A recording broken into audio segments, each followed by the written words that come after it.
Halo para penonton yang budiman.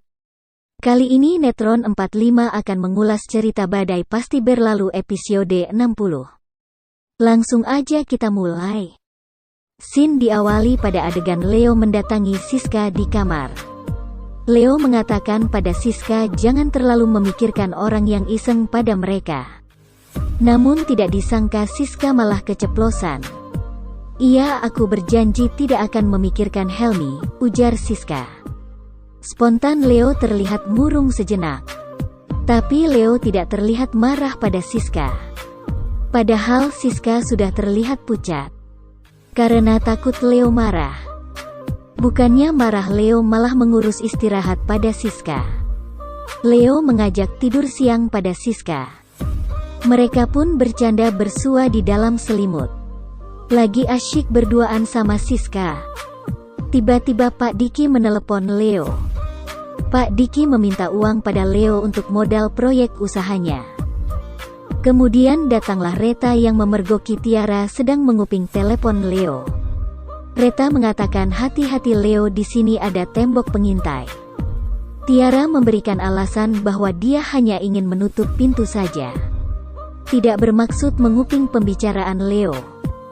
Seperti yang disangkakan Reta. Akhirnya mereka berdua bertengkar di depan Leo. Dan dengan santainya Leo meninggalkan mereka. Diam-diam Leo masuk ke kamar Tiara. Leo ingin mencari bukti kebohongan Tiara. Dan akhirnya ditemukan di lacinya. Saat keluar kamar Leo ketahuan oleh Tiara. Tiara bertanya pada Leo, "Ngapain kamu dari kamarku?" Leo mengatakan, "Kamu tidak bisa mengancamku lagi. Handphonemu sudah di tanganku.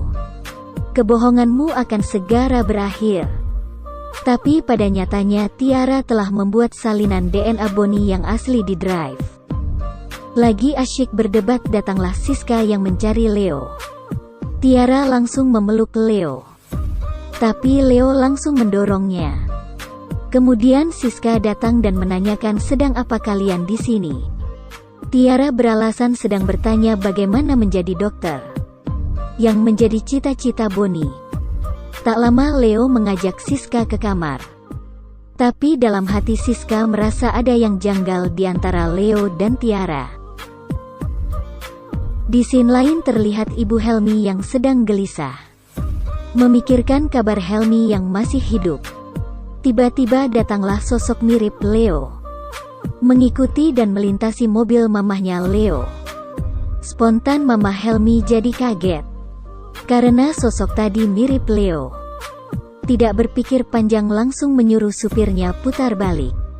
Dan mengikuti sosok orang yang mirip Helmi tersebut. Akhirnya terjadi adegan kejar-kejaran. Helmi masuk gang dan menukar motornya. Mobil mamahnya Helmi langsung memberhentikan motor tersebut. Dan setelah dibuka helmnya ternyata bukan Helmi. Mamahnya Helmi pun meminta maaf.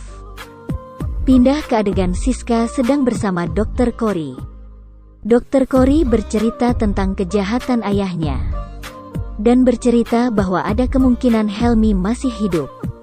Dr. Cory mengajak Siska untuk mencari Helmi. Tapi Siska menolaknya karena dia telah bersuami. Siska mendatangi kuburan Helmi. Menangis dan meminta maaf bahwa dia telah menikah dengan orang lain. Tanpa Siska sadari itu disaksikan oleh Helmi. Helmi tidak sengaja menjatuhkan pot bunga. Dan terlihat oleh Siska. Siska memanggil-manggil nama Helmi. Siska langsung mengejarnya dan menangkapnya. Dengan penasaran Siska langsung membuka ciput dan maskernya. Ternyata memang benar itu adalah Helmi. Helmi langsung memeluk Siska. Siska menangis, "Kenapa masih hidup? Kenapa kamu jahat?" Leo mengatakan alasannya karena kamu. "Aku bertahan karena kamu Siska."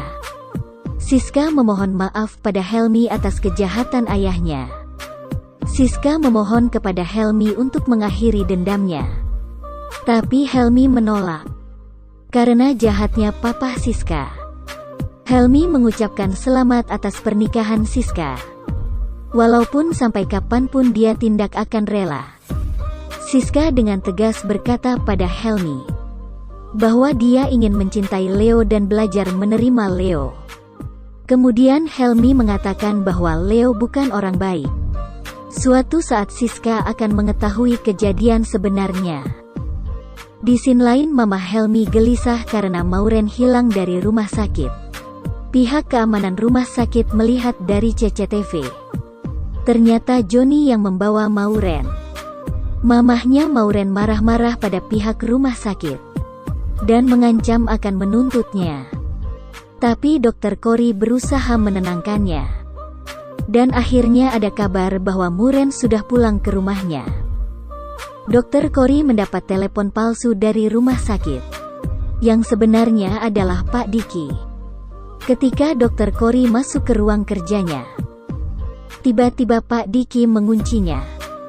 Pak Diki ingin menjebak supaya Leo datang. Tapi Leo langsung menelepon security dan menyuruh menolong Dr. Corey. Ibu Monik mengunjungi Siska. Ibu Monik menanyakan siapa perempuan didamping Ibu Marissa. Ibu Marissa menjawab itu adalah tetangganya. Ibu Monik merasa heran dan mengobrol ke Siska. "Siapa itu Tiara? Apakah kamu tidak curiga?" ujar Bu Monik. Siska menjawab dengan bijak dan berpikir positif. Tiara hanya tetangganya. Kebetulan anaknya dia yang mengajari. Ibu Monik bangga atas sikap dewasanya Siska. Sewaktu Siska sedang mengajar di sekolah, datanglah Helmi mengunjunginya. Siska menanyakan, "Ada apa kamu kesini?" Helmi berkata, "Aku ingin menjagamu." Tapi Siska menyuruh Helmi pergi. Dia berkata dia sudah punya suami. Dia merasa terganggu kalau ada Helmi. Helmi mengatakan, "Kalau kamu merasa terganggu, berarti kamu masih ada perasaan padaku." Di scene lain, Maureen merayau ibunya untuk memberikan pekerjaan pada suaminya. Ibu Maureen terlihat ragu.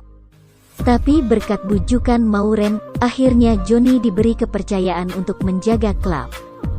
Di akhir cerita, Siska ditelepon Dr. Corey, menanyakan tentang Pak Diki dan apakah benar Leo masih hidup. Sekian ulasan di episode ini. Jangan lupa subscribe channel Netron 45 ya.